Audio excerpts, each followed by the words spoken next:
We have been looking at these harrowing pictures, these desperate men, women, children, families, trying to get off this mountain, hop on helicopters when they come down for those drops. But first, let me just ask you, where are you right now? How far are you from ISIS forces? I suppose I'm about 10, 20 miles away from the Islamic State front line, inside northern Iraq, inside Kurdish-controlled northern Iraq. I have to say a place which is jubilant tonight, because it does seem as if the world is coming to its rescue. You have those 130 American military advisors deployed, talk in the last few minutes of American boots on the ground to help with the humanitarian relief effort.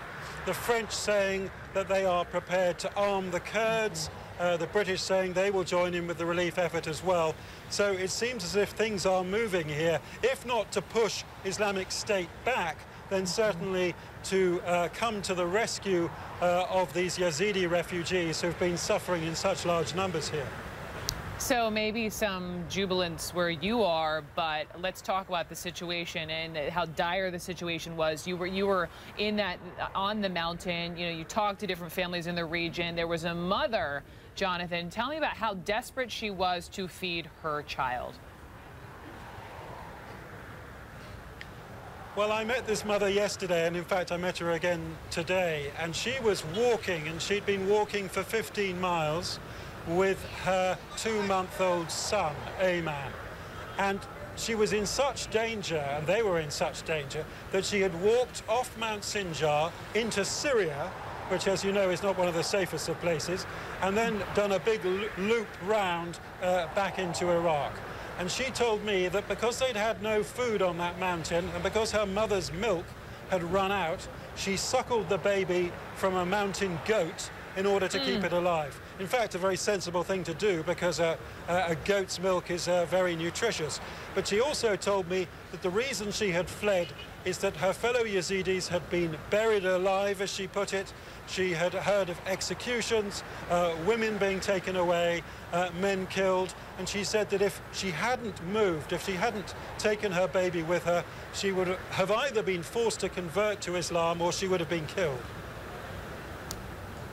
So goat's milk in this kind of situation, helping this child, giving this child the nutrients, as she has been one of so many of these refugees who have, as you pointed out, gone into Syria and then back into Iraq to escape ISIS. Let me ask you about this possible U.S. rescue mission, even if it doesn't take on a ground component. We don't know.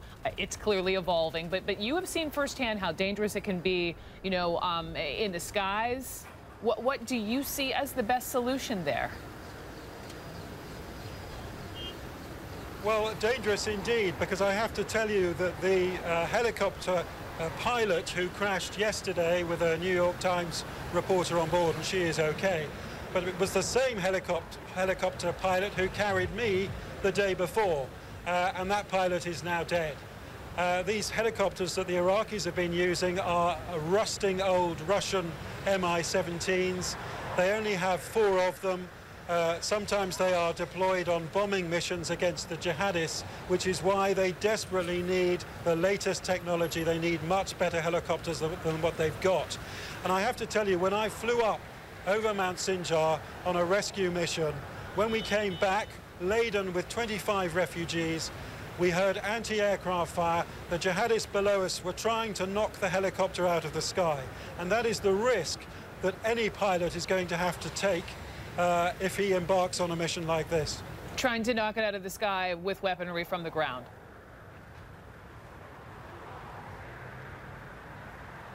I think transit from the sky, it's a dangerous mission. The problem is that if you go up on the ground itself, you're far more likely to encounter the jihadists on the ground. It is probably a better risk to take to fly in with a large helicopter, to have perhaps special forces on the top of the mountain gathering the refugees together into transit camps so that there are large numbers ready to go quickly. I would think that that was a safer thing to do than it would be to create some sort of land corridor stretching for miles.